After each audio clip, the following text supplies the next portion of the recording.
Jockey டிவியின் கதை நேரம்.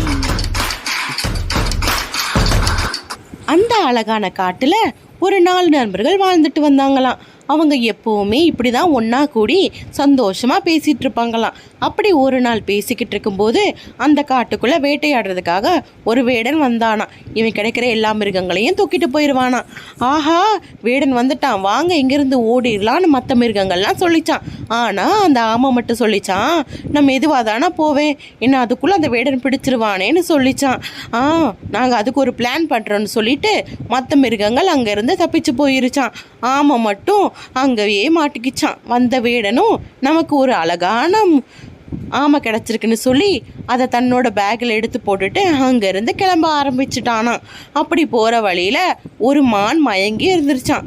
அதை பார்த்துட்டு வேடன், ஆஹா, ஆமையை விட பெரிய மான் கிடச்சிருக்கு, ஃபஸ்ட்டு இதை தூக்கிட்டு போயிடலான்னு சொல்லிட்டு தன்னோட தோளில் தூக்கிட்டு போயிட்டானா. ஆனால் அந்த ஆமை பையன் அங்கேயே வச்சுட்டு போயிட்டானா. இதை பார்த்துக்கிட்டு இருந்த மானும் முயலும் உடனடியாக அந்த ஆமையை போய் காப்பாற்றிருச்சான். வேடனும் தனக்கு ஒரு பெரிய மான் கிடச்சிருச்சுன்னு சந்தோஷத்தில் போய்கிட்டு இருந்தானா. அங்கே ஆமையை காப்பாற்றின காகம் இங்கே வந்து காப்பாற்றியாச்சுன்னு சிக்னல் கொடுத்ததும் மான் தப்பிச்சோண்டா அப்படின்னு சொல்லி குதிச்சு ஓடிட்டான். அதுக்கப்புறமா சரி இதுதான் போச்சு, நம்ம ஆமையாவது போய் தூக்கிட்டு வரலான்னு போன வேடனுக்கு அங்கேயும் ஏமாற்றம் தான் இருந்துச்சான்.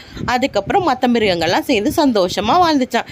இதுல இருந்து நாம் கற்றுக்க வேண்டியது, முயலும் ஆமையும் வெல்லும், முயலாமை என்றும் வெல்லாது. இந்த வீடியோ பிடிச்சதா லைக் பண்ணுங்க.